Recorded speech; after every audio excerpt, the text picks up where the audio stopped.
우리에게 주실 하나님 말씀 이사야 55장 6절에서 9절 말씀 보시겠습니다. 이사야 55장 6절에서 9절 우리 같이 한번 읽겠습니다. 너희는 여호와를 만날 만한 때에 찾으라. 가까이 계실 때에 그를 부르라. 악인은 그의 길을, 불의한 자는 그의 생각을 버리고 여호와께로 돌아오라. 그래야면 그가 긍휼히 여기시리라. 우리 하나님께서 돌아오라. 그가 너그럽게 용서하시리라. 이는 내 생각이 너희의 생각과 다르며 내 길은 너희의 길과 다름이니라. 여호와의 말씀이니라. 이는 하늘이 땅보다 높음같이 내 길은 너희의 길보다 높으며 내 생각은 너희의 생각보다 높음이니라. 아멘. 우리 앞뒤하고 계신 분들에게 우리 인사하시겠습니다. 평안하셨습니까? 예, 반갑습니다. 무더위, 장마, 그리고 여러 가지 어려운 일들, 또 코로나가 확산한다는 소식도 듣고 좋은 소식보다는 힘든 소식들, 불편한 소식들이 더 많은 것 같습니다. 날씨도 무덥고 습도도 높고 저녁에 선풍기 없으면 잘 수가 없는 그런 참 어려운 계절, 그런 계절이 바로 지금 여름 계절이라고 생각이 들어집니다. 함께 예배하는 이 시간 우리가 좀 몸이 피곤하고 힘들지만 우리 마음과 또 생각을 모두 집중해서 오늘 예배하는 이 시간 주의 음성이 여러분의 귀에 또 여러분의 마음에 쟁쟁하게 들리셔서 오늘 성령님께서 말씀을 듣는 우리 모든 성도님들의 생각을 주장하시고 아멘으로 믿음으로 받아들이는 그 심령 위에 깨닫는 은혜, 또 새롭게 하시는 은혜를 주실 줄로 믿습니다. 우리가 여러 사람들을 만나고 지금 살고 있습니다만은 우리가 날마다 느끼는 것이 그거죠. 사람의 마음과 생각은 천인각색이다. 다양하다. 인간관계를 맺으면서 가장 어리석은 사람이 누구냐? 저 사람 마음이 내 마음일 거야. 그 착각입니다. 내 마음 같은 사람이 한 사람도 없어요. 생각이 비슷할 뿐이지 100% 완전히 맞는 사람들이 없습니다. 서로 맞춰가는 거죠. 이 말은 무슨 뜻이냐면은 서로의 마음을 이해하고 안다는 것이 쉽지 않다는 겁니다. 서로의 마음을 이해하고 그 마음을 알면은 마음이 다르지 않겠죠. 생각도 같을 수밖에 없을 것입니다. 우리 속담에도 이런 말이 있습니다. 10길 물속은 알아도 한길 사람 속은 모른다. 무슨 생각을 하고 있는지 똑같이 대화를 하고 있으면서 생각은 딴 데 갈 수 있어요. 또 같이 이야기를 하고 있으면서도 은큼한 마음을 품을 수도 있고 의도가 다를 수 있고 생각이 다를 수도 있고 겉으로는 동의한 것 같지만은 그러나 실생활 그 속에 있는 마음은 아닐 수가 있는 것이 인간입니다. 그래서 솔로몬은 전도서에서 이런 말을 합니다. 나에게 여인이 1,000명이 있다. 1,000명이라고 되는 여인을 데리고 살면서도 그 여인 중에서 한 여인의 마음도 얻지 못했다. 그 말이 뭡니까? 궁중에서 같이 살고 있으면서도 그 여인들의 셈법, 차기 대권 주자는 누구냐? 차기 왕은 누가 될까? 여러 가지 함수관계 속에서 그런 생각을 하고 있기 때문에 어떤 생각을 갖고 있는지 도대체 알 수가 없어요. 여인들의 마음을. 그래서 얻을 수 없었던 자기의 괴로운 심정을 이야기하기도 했습니다. 오늘 본문의 말씀도 하물며 사람들의 생각과 마음도 천차만별이어서 다양하고 다른데 하나님의 생각과 사람의 생각이 같을 수 있겠는가? 오늘 본문의 말씀을 통해서 주님께서는 두 가지 측면을 강조하시면서 하나님의 생각과 사람의 생각이 이렇게 다르다는 거예요. 그래서 우리가 하나님을 섬겨감에 있어가지고 내 생각대로 믿어가는 것. 여러분, 처음에 신앙생활 할 때 어떻게 합니까? 신앙생활 처음에 시작할 때 하나님의 뜻대로 안 합니다. 하나님의 뜻은 하나님의 생각대로 하는 것이거든요. 다 자기 스타일대로 해요. 자기 스타일. 그럼 자기 스타일이란 게 뭡니까? 자기 생각, 자기 기준, 자기 판단, 자기가 지금까지 경험해왔던 사회적인 통념, 가치, 그리고 경험치, 그리고 세상에서 많이 들어왔던 어떤 지식들, 이런 전제가 깔려있기 때문에 그 전제 안에서 하려고 하지, 자기 경험치를 넘어서는 합리적인 생각, 이것을 뛰어넘는 어떤 기적, 이적, 또 손해보는 일들에 대해서는 사람들은 거기에 선택하려고 하지 않습니다. 신앙생활이라고 하는 게 뭐냐? 하나님의 생각과 나의 생각의 폭을 좁혀가는 거예요. 좁혀가는 거. 예수 믿는다는 것은 뭐냐? 하루아침에 세상 살던 사람이 세상 가치관을 갖고 살고 세상의 돈을 사랑하면서 세상에 발붙이고 살던 사람이 하늘의 뜻을 따라서 내가 순식간에 변해서 이제는 예수 만났으니까 내가 믿음 생활을 하고 있으니까 내 뜻과 내 생각 완전히 버리고 죄된 습관 끊고 나는 하나님 뜻대로 살 거야. 마음은 그래요. 마음은 그래. 그러나 실생활은 그렇게 되지 않습니다. 과정이 필요해요. 시간이 필요합니다. 영적인 깨어짐이 필요해요. 깨어짐. 사람이 자기 생각을 포기하고 하나님의 생각을 따라 산다는 거, 깨어짐이 없이 자기가 부인되고 자기가 철저히 깨어지지 않고서는 갈 수 없는 길. 이것이 신앙의 길입니다. 그래서 하루아침에 되지 않으니까 기도하면서 연단 받으면서 말씀을 듣고 깨달으면서 나를 내려놓고 깨트리고 자아를 부인하고 이기심을 내려놓고 주의 뜻을 순종하는 과정에는 언제나 결단이 필요합니다. 결단. 언제나 결단. 그리고 삶과 생각을 조정해야 돼요. 조정. 마음과 생각을 고치지 않고서는 행동이 안 나오니까. 스스로 안 되니까 하나님께서는 어떻게 하십니까? 인생 채찍과 사람 막대기를 통해서 인간에게 연단과 고난이라는 걸 허용해서 하나님의 생각에 가까이 조정하도록 인도해 가신다는 거예요. 때로는 성령의 가르침, 성경의 가르침과 성령의 역사를 통해서, 때로는 관계를 통해서 하나님은 섭리하시고 다스리고 계세요. 지금 우리 인생을 주장해 가시면서 내 자아의 틀을 깨트려 가신다. 그래서 나의 생각과 하나님의 생각, 더 엄밀히 말하면 하나님의 생각에 나의 생각을 좁혀나가는 것, 점점 이게 영적인 그리스도인입니다. 그러나 육신적인 그리스도인들은 자기 생각이 하나님 생각과는 아무런 관계가 없어요. 예수님을 믿어도. 언제나 주님은 나를 따라와야 돼. 내가 필요할 때 하나님은 도와줘야 되고, 내가 도움이 필요할 때 도깨비 방망이처럼 여기고, 인격적인 교제보다는 하여튼 내가 잘 먹고 잘 살고 건강하고 문제가 풀려지고 내 마음이 평안한 데 있어서 도구이지, 내가 그분 뜻을 따라서 섬기고 그분 따라 걸어가며 그분 따라서 나의 인생의 목적과 비전을 세우고 인생을 그렇게 걸어가겠습니다라는 생각을 갖고 살지를 않습니다. 육신적인 그리스도인들은. 그러나 그 길을 걸어가면 하나님의 생각과 사람의 생각은 완전히 달라요. 달라. 그래서 신앙생활이 어려운 거예요. 신앙생활은 결코 쉽지 않습니다.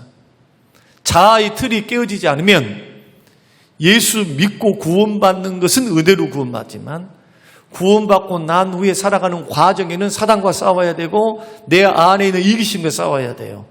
내 뜻, 내 생각 버리는 철저한 결단들이 필요하다는 거예요. 이런 영적 싸움이 우리에게 일어나야 영적으로 성장해 가요. 자기의 틀을 벗어요. 예수 닮아갈 수 있다는 거예요. 그래서 오늘 우리는 이사야 55장 8절에서 주리의 음성을 듣기를 원합니다. 여호와의 말씀에 내 생각은 너희 생각과 다르다. 내 길은 너희의 길과 다르다. 그러면 이 말씀을 들었다면 적어도 우리는 이런 생각을 해야 합니다.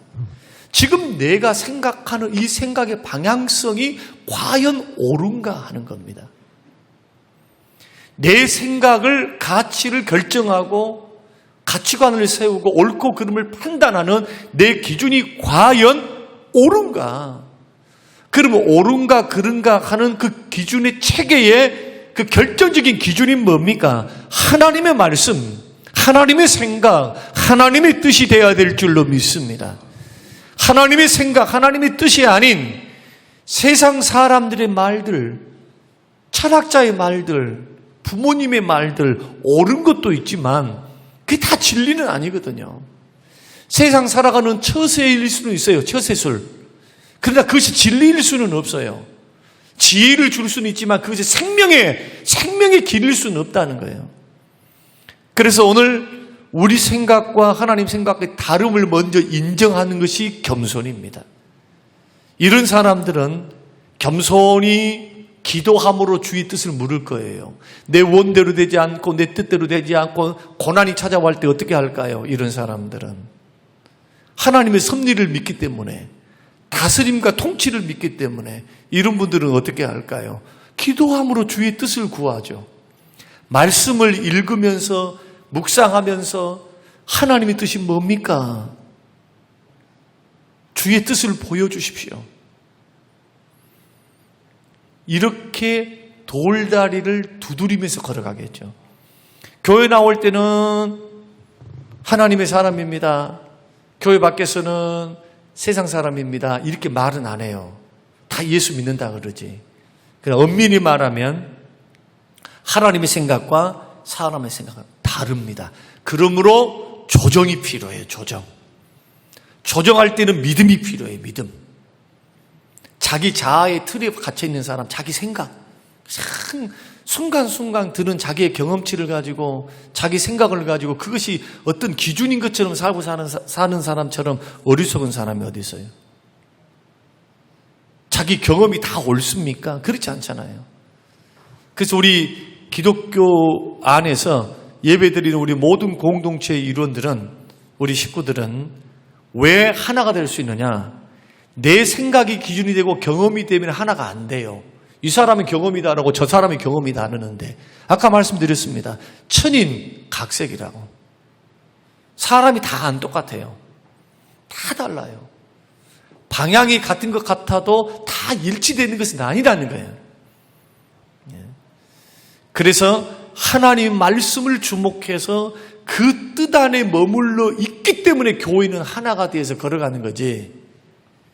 만약에 하나님의 뜻을 향한 거룩한 비전, 꿈, 그리고 그 가르침을 우리가 존중하면서 소중히 여기면서 걸어가는 어떤 신앙의 모습이 없으면, 쉽게 말하면 좀 어렵게 풀었습니다만은 말씀 중심이 안 되면, 그런 뜻이에요.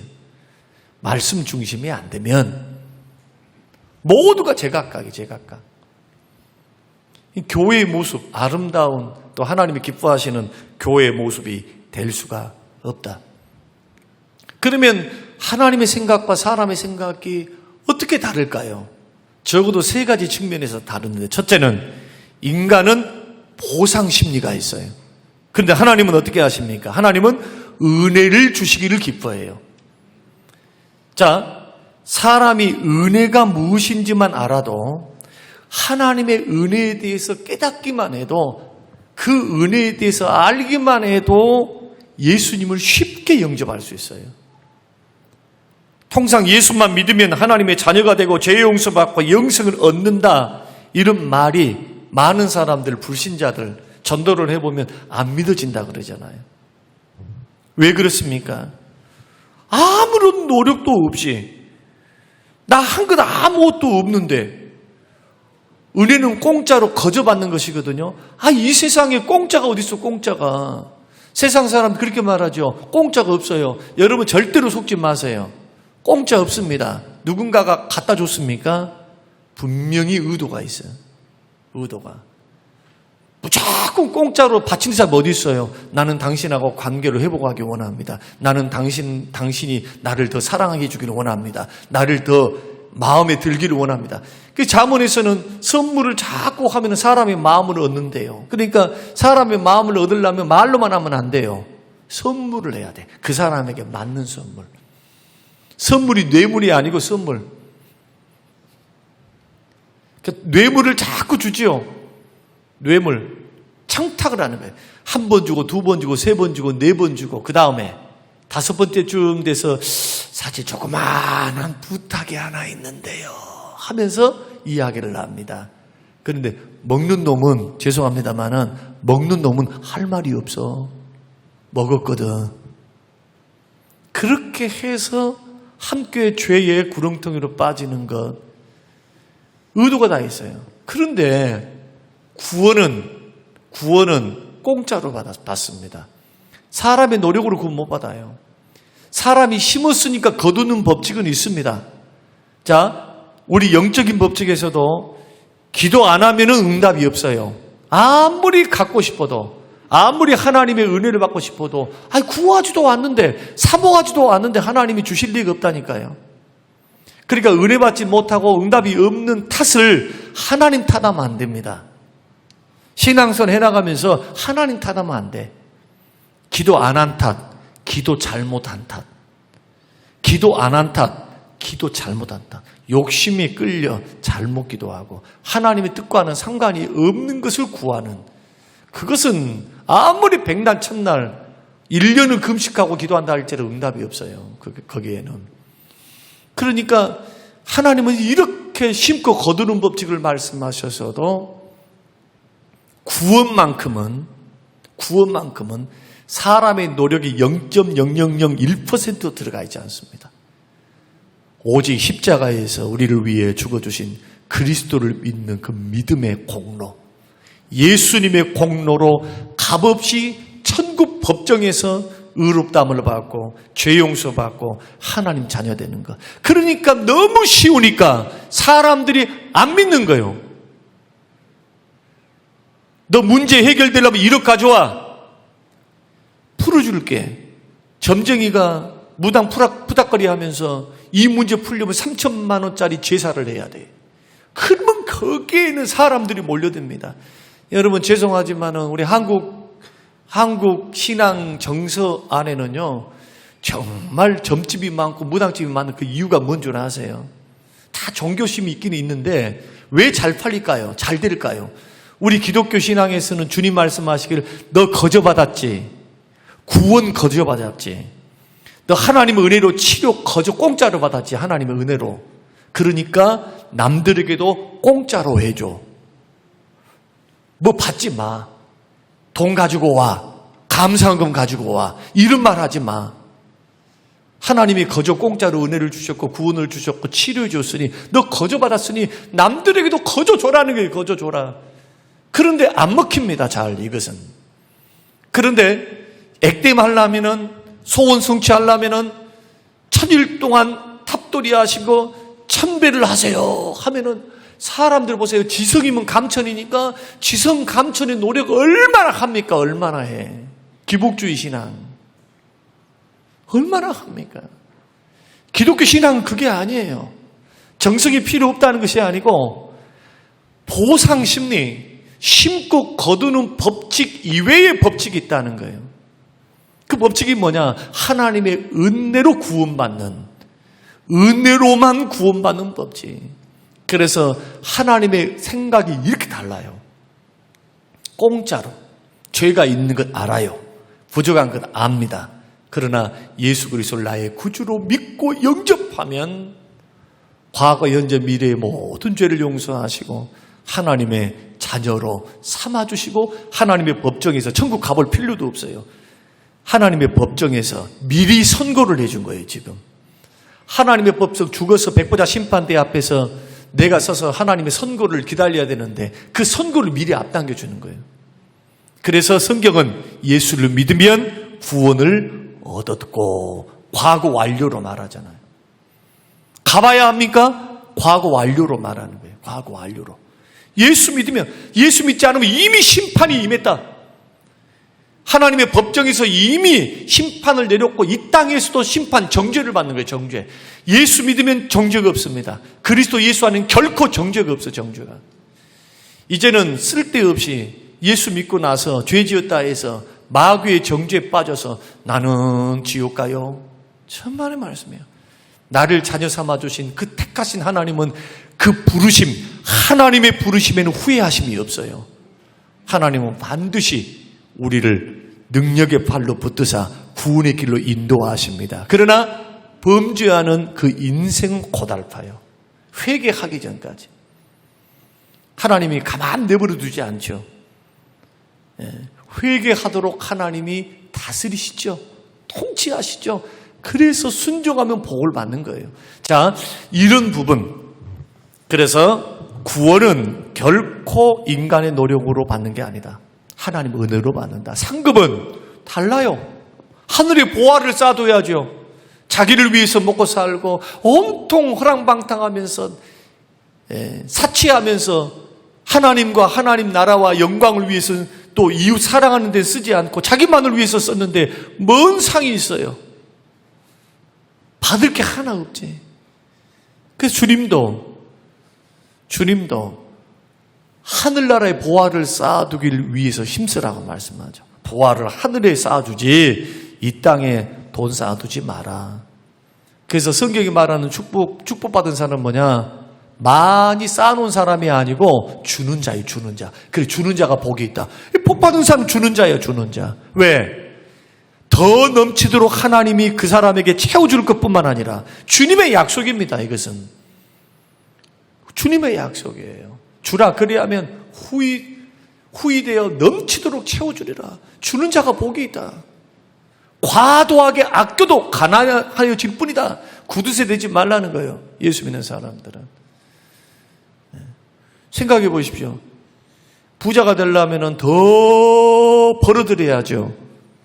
성경은 열심히 일해서 벌지만은 그러나 나누어 주는 것을 잊지 말라는 거예요. 나누어 줄 때 하늘의 보화를 쌓게 되는 것이다. 그래서 마태복음 25장에 보면은 가난한 사람, 어려운 사람에게 하는 것은 곧 나에게 하는 것이다. 소자에게 냉수 한 그릇을 대접하는 것도 결탄코 하늘나라에서 상을 잃지 않는다. 하나님이 다 기억하겠다는 거예요. 이런 인과율이 분명히 있어요. 그런데 인과율을 뛰어넘는 하나님의 생각이 있습니다. 그것이 바로 구원입니다. 여러분, 구원은 뭘로 받습니까? 노력으로 못 받습니다. 예수 공로로 받습니다. 하나님의 은혜로 받습니다. 그러므로 뭘 많이 했네 못했네 그것 가지고 도토리 기저귀 하지 말고 예배당에 딱 나오면 십자가 공로만 의지하고 그 은혜에 감사함으로 나온 법을 배워야 돼요.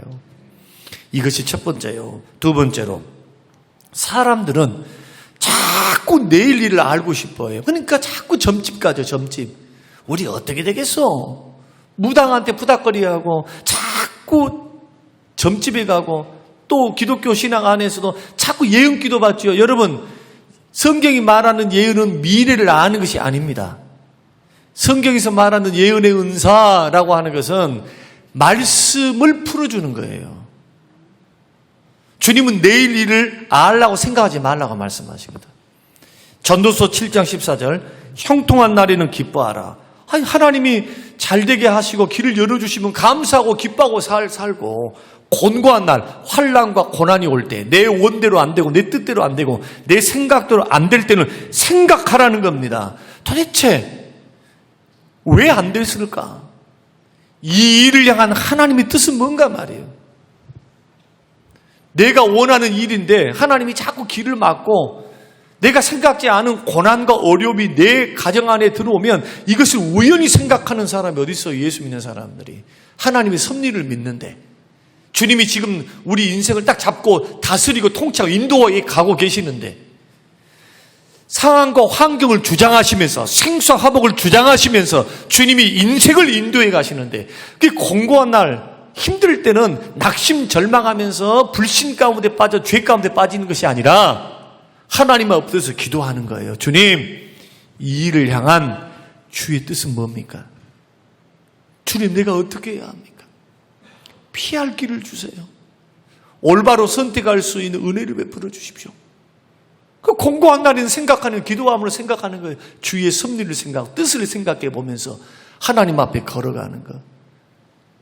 여러분, 이렇게 믿는 분들이 얼마나 될까요? 그러나 닥치는 대로 아이고 될 거야, 풀어질 거야, 이렇게 생각하는 사람은 많지. 저는 이 문제를 가지고 진지하게 고민하면서 하나님 앞에 진지하게 고민해 봐야 돼요. 성경이 그렇게 하라고 말씀하시니까. 그러면서 하나님이 이 두 가지를 병행하게 하사 사람으로 그 장래 일을 능히 헤아리지 못하게 하셨다는 거예요. 예를 들어서 하나님께서 1년 후에 여러분이 돌아가실 것을 주셨다고 생각 한번 해보세요. 10년 후 이때쯤 너의 생명을 데려갈란다. 그러면 어떻게 될까요? 야단 나버려요. 여러분, 가르쳐 준 거 고맙지만 10년 동안 나 10년 후에 죽는데, 나 10년 후에 죽는데 사람이요 5분 후 죽을 줄을 모르고 사니까 5분 전까지 할렐루야 하면서 살고 껄껄 웃고 사는 거예요. 5분 후에 비행기 떨어져서 죽을 줄 알면은 어떻게 살겠습니까? 어떻게? 모르게 하신 데는 다 이유가 있어요. 하나님은 다 알고 계시지만 인생으로 하여금 미래를 모르게 하시는 것은 쓸데없는 염려, 근심, 생각 이거 못하게 하시고, 두 번째로 미래를 모르니까 누구를 의지해야 될까요? 하나님 의지하고 살아야 돼요. 여러분, 인생 의지할 거 하나 없어요. 저는 목회를 하면서 그것을 하나님이 눈으로 똑똑히 보게끔 하셨어요. 똑똑히 보게끔. 목회를 해나갈수록 하나님이 두려워요.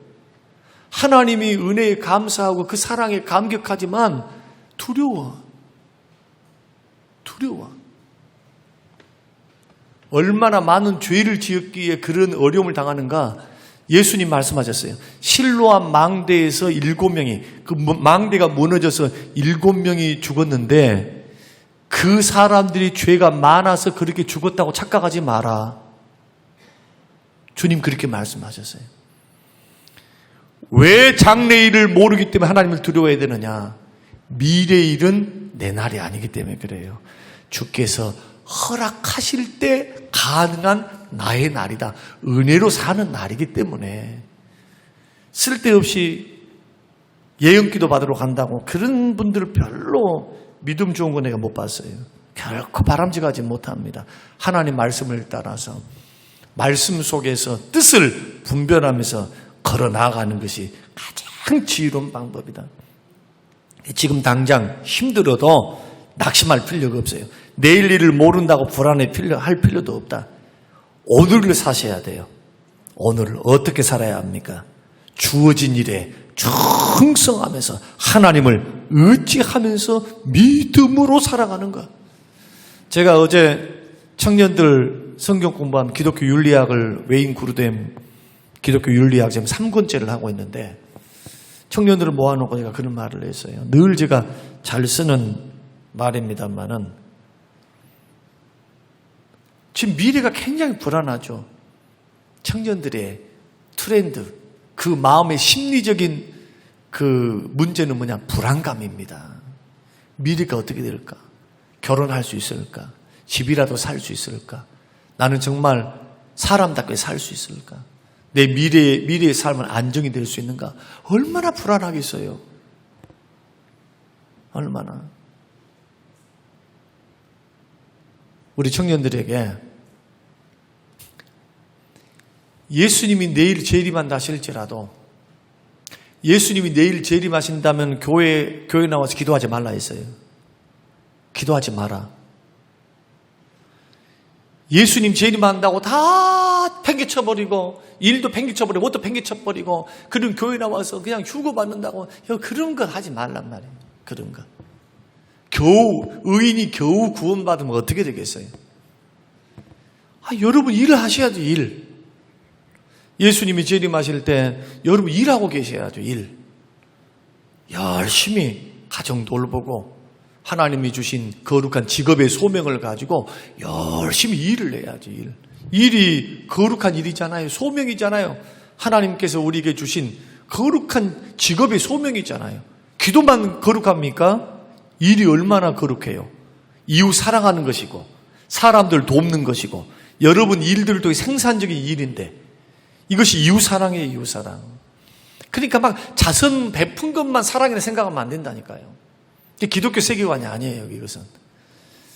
그래서 우리가 믿음의 길을 걸어갈 때 꼭 기억해야 될 건 미래를 우리가 모르기 때문에 지금 주어진 환경에 최선을 다해야 된다. 오늘 은혜 받을 때도요. 지금이 은혜 받을 때요. 구원 받으려면 지금이 구원 받을 때고 충성하려면 지금 해야 돼. 내일 못해요. 날마다 내일이 기회 있을 것 같습니까? 저는 그런 인생 못 봤어요. 그런 인생 못 봤어요. 짧고 기냐 이 차이만 있을 뿐이지 하나님이 허락하시지 않으면 언제든지 그 일도 내일이 아니에요. 그러니까 예수 믿는 사람은 오늘 감사하고 미래 염려 근심 걱정할 필요도 없어. 예수님 말대로입니다. 무엇을 먹을까 무엇을 입을까 쓸데없이 그거 염려하지 마라. 철저히 주님 의지하면서 오늘 충성하면서 누구 뜻 따라 가는 겁니까? 내 생각이 아니라 하나님 생각 따라서 내 생각대로 살면 지금 불안해서 죽어야 돼. 불안해서 빨리 뭔가를 막 일을 벌려야 돼. 그러나 주님 생각을 따라간다면 그 나라와 그 일을 구하고 반드시 하나님 택한 백성 버리지 아니하시고 길을 여시고 합력하여 선을 이루시며 우리의 인생길을 세워나가실 것을 믿고 현재 주어진 일에 최선을 다하는 겁니다. 이렇게 걸어가야 돼요. 이렇게 삶이 단순해야 돼. 생각이 단순해야 돼. 말씀 앞에서. 그래야 신앙생활 잘할 수 있어요. 너무 복잡해. 생각이. 너무 복잡해. 그리스도인들이 너무 생각이 복잡하단 말이에요. 노후를 잘 살려면은 품 있게 살려면 적어도 10억이 있어야 되는데 10억. 여기 10억 갖고 계신 분. 적어도 15억이 있어야 해외여행 1년에 한두 번씩 나가고 1년에 골프도 치고 무슨 여가 활동하고 적어도 그렇게 한다고 그래요. 그런 분들이 어디 있어요? 전 국민 중에서 몇 프로나 거기에 해당할까요? 예수 믿는 사람들은 그런 가치관, 물론 비전과 꿈을 갖고 그렇게 준비하면 너무나 좋은 일이죠. 또 하나님이 허락하시면 누리고 사는 거죠. 그러나 그것이 우리 모두의 목표치가 될 수가 없어요. 너희들은 너희 인생을 모르느냐? 너희들은 잠깐 피었다가 지는 안개와 같다. 내일 일을 모른다. 나그네와 행인 같은 너희들 하시면서 주님이 계속 우리에게 말씀하세요. 부자들에게도 말씀합니다. 부자들에게도 정함이 없는 깨끗하지 못하고 나에게 미래를 보장해 줄 수 없는 돈에 마음을 두지 말고 이 모든 것을 가능하게 하시고 우리를 구원하시고 우리에게 필요를 채우시는 하나님께 소망을 두라. 그래야 마음에 안정감이 생겨요.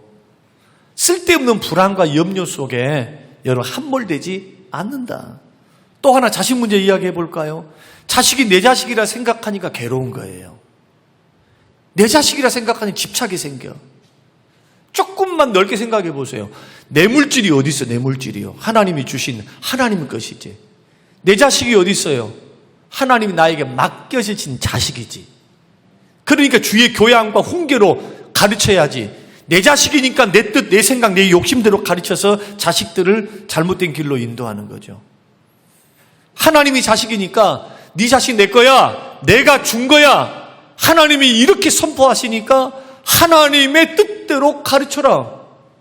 하나님의 뜻대로 너는 섬겨가야 돼. 하나님 나에게 맡기셨죠. 자식을 청지기로 맡기신 거예요. 주께 맡기세요. 주께. 인생도 미래도 주께 맡기세요. 맡기면서 현실에 충성을 다하세요. 최선을. 주님이 길을 여시지 않으실까요? 아니요. 살 길을 여십니다. 그런데 이 말씀, 이 하나님의 생각, 지금 제가 설명드린 건 다 주님 말씀의 생각과 뜻을 말씀드리는 겁니다. 근데 이것은 싹 버려버리고 세상 사람이 하는 거 똑같이 염려 근심하면서 그냥 말씀해봤자요. 목사님 말씀해봤자, 하나님 말씀해봤자, 나 앞에 있는 코가 석자요. 그러면 그렇게 사는 거예요. 그렇게. 아무리 주님 말씀해봤자 자기 선택과 결단이 그렇게 하겠다 하면은 그럴 수밖에 없어요. 근데 오늘 말씀드리는 겁니다. 하나님의 생각과 사람의 생각이 이렇게 다르다고.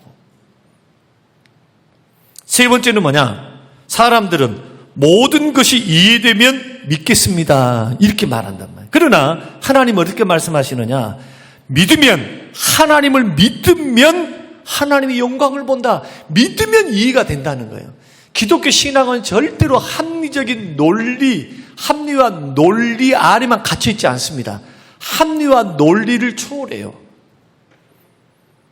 이성적인 것을 초월한 게 기독교 신앙이에요. 여러분, 믿음의 길을 우리가 걸어갑니다, 지금.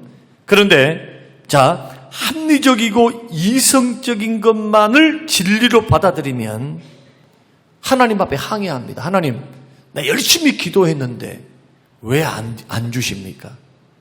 나 열심히 믿음 생활했는데 하나님, 왜 내가 이런 어려움을 당해야 합니까? 당연히 그러죠. 열심히 했는데 결과가 안 좋으니까. 그럴 수밖에 없어요. 합리적으로만 생각하니까 그래. 하나님의 그 뜻, 넓으신 나를 향하신 주의 뜻, 하나님이 생각하신 그 뜻 안에서 바라보는 믿음의 안목이 열리지 않으면 견딜 수가 없어요, 이런 분들은. 그리고 합리적으로 논리적으로만 예수 믿으려는 사람은 믿음이 깊어지지가 않습니다. 마태복음 16장 21절 말씀 보면은 예수님께서 제자들에게 자신이 고난당하실 것을 말씀하셨어요. 많은 고난을 받고 내가 죽임을 당하고 3일 만에 부활하리라. 그러니까 베드로가 나서서 예수님, 그럴 수 없습니다. 예수님이 죽다니요. 그리하지 마십시오. 이런 일이 결코 주님께 미치지 않을 것입니다. 이때 예수님 뭐라고 말씀합니까? 사탄아, 내 뒤로 물러가라. 너는 나를 넘어지게 하는 자로다. 네가 하나님의 일을 생각하지 아니하고 도리어 사람의 일을 생각했다. 베드로의 생각은 인간적인 생각이라 이거예요. 예수님을 위한답시고 했는데 이것이 하나님 뜻과는 거리가 멀어. 합리적인 것, 인간적인 것, 이성적인 것만이 이렇게만 신앙생활 해나간다면 인간적으로 보면 아브라함은 갈대아 우르를 떠나면 안 됩니다. 생활 기반이 다 돼 있었어요. 65세까지 살았으니까. 하란에서 생활 기반 다 닦았잖아요. 75세까지. 그러죠? 뭐라고 고생을 해요? 새로운 곳, 모르는 곳 가가지고. 위험한 곳 가가지고. 가나안 땅 들어가가지고 제일 먼저 만난 게 뭡니까? 기근 아니에요, 기근. 그래서 이집트에 들어가서 아내도 뺏겨버리고 봉변을 당해요. 인간적으로 생각하면은 어디가 더 살기가 좋습니까? 하란이 더 살기 좋고 갈대아 수르 문명이 있었으니까 위대한 문명이죠. 이집트 문명의 발상지 아닙니까? 갈대아 우르가. 그 최첨단 문명 사회에서 살고 있었는데 저 가나안 총구석에 가가지고 뭔 새로울 것이 있어요. 근데 왜 떠납니까? 하나님의 명령이니까. 하나님의 말씀이니까. 이의 득실을 따지지 않고 주의 말씀을 의지해서 결단을 걸어가는 게 믿음이다 이거예요. 또 하나 예를 들어보면 인간적으로 보면 나단 선지자. 왕이 첩을 데리고 살든 유부녀를 데리고 살든 뭐 자기가 무슨 상관이 있어요. 왕이 기분 나빠가지고 저놈을 당장 하옥해서 목을 쳐라 하면은 세례 요한처럼 자기 동생의 부인을 데리고 사는 헤롯에게 당신은 하나님 앞에 범죄했습니다. 그것 때문에 헤롯이 감옥에 딱 잡아불죠. 헤로디아의 딸이 막 춤을 추면서 막 하니까 헤롯이 기분이 좋았어요. 네가 원하는 게 있으면 나라의 절반에 줄게. 소원이 뭐냐? 저 세례 요한을 모가지를 주세요. 세례 요한이 말라고 쓴소리 해가지고 목베임을 당해서 순교를 합니까? 하나님의 명령인 게 그래요. 나단도 마찬가지. 죽을 것을 각오하고 왕에게 직언을 하는 거예요. 뭐 때문입니까? 인간적으로 한다면 하지 말아야지. 하나님이 그렇게 말씀하라고 명령을 하셨어요. 명령. 그러니까 보세요. 우리가 하나님 앞에 하나님 말씀이 그러하다라고 한다면 이것도 하고 저것도 하는 게 기독교 신앙입니다. 불합리한 것 같고 비이성적인 것 같은데 하나님 말씀이 그러하니까 믿음으로 순종하는 거예요. 그러면 하나님의 능력을 봅니다. 기적을 봅니다. 그러나 이성적으로만 하면 1+1은 2야 하는 것만 배우는 사람은 기적 못 봐요. 신앙생활이 30년이고 40년이다 그대로예요. 그대로. 틀을 못 벗는 거예요. 그래서 하나님의 생각과 사람의 생각이 이렇게 다르다. 55장 9절 같이 한번 읽어보십시다. 자, 55장 9절. 자, 시작. 이는 하늘이 땅보다 높음같이 내 길은 너희의 길보다 높으며 내 생각은 너희의 생각보다 높음이니라. 여러분 생각이 다 옳은 것 같아도 하나님 보실 때는 아닐 수 있어요. 다윗이 성전 지으려고 할 때 나단이라는 선지자도 좋습니다. 성전 짓는 것은 주의 뜻이죠. 주님 기뻐하실 일이요. 그러나 누가 짓는가가 중요하단 말이에요. 누가. 하나님은 다윗아 너는 아니야. 피를 많이 묻혔어. 나를 위해서 성전 지어주는 것은 고맙다마는 너는 아닌데. 다윗의 생각과 하나님의 생각이 얼마나 달라요. 그러니까 오늘 결론이 이겁니다. 자기 생각 너무 믿지 마세요. 내 생각은 이런데요. 내 생각은 이런데요. 내 생각은 이런데요에서 그 생각이 반드시 주의 생각을 숙고가 뭡니까? 숙고. 주의 뜻은 뭘까? 주의 마음은 뭘까? 주님이 원하심은 뭘까? 깊이 기도하고 생각하고 난 후에 나오는 내 생각은 이것이 더 옳은 것 같다. 이렇게 걸러지는 생각이 돼야 한다. 이래야만 실수를 막습니다. 영적인 사람이 돼요. 인간적인 사람이 아니라 영적인 사람. 교회 일을 할 때도, 자녀를 키울 때도, 또 어떤 선택을 해나갈 때도 여러분 꼭 하나님의 생각과 나의 생각은 다르다는 것을 겸손히 받아들이고 주의 생각이 무엇인가를 자꾸 두드리면서 주의 생각이 분명하면은 이제는 조정해서 내 뜻을 내려놓고 주의 뜻에 순종할 수 있는 힘을 달라고 기도하셔야 돼요. 주님, 순종할 수 있는 능력을 주세요. 결단 주세요. 성령 은혜를 주세요. 이렇게 걸어갈 때 여러분 삶에서 기적을 보게 될 것입니다. 살아 역사하시는 하나님의 은혜를 체험하실 것입니다. 이것이 신앙의 길입니다. 이런 길을, 믿음의 길을 주님과 더불어서 잘 걸어가셔서 눈에 보이는 것에 속지 말고 사람들의 말에 현혹되지 말고 마귀가 주는 생각, 인간적인 생각에 자꾸 노출되지 말고 성령이 주시는 말씀을 깨닫게 하시는 성령의 생각, 하나님의 생각으로 늘 여러분 승리하셔서 저와 여러분의 인생 낭패보지 말고 승리의 길 걸어가시는 우리 모든 성도님들이 되시기를 주님의 이름으로 축원합니다. 고마우신 하나님 아버지, 오늘 주시는 귀한 말씀을 마음에 깊이 새기며 하나님 앞에 서기를 원하오니 우리에게 깨닫는 은혜 더해 주시옵소서. 감사드리며 예수님 이름으로 기도합니다. 아멘.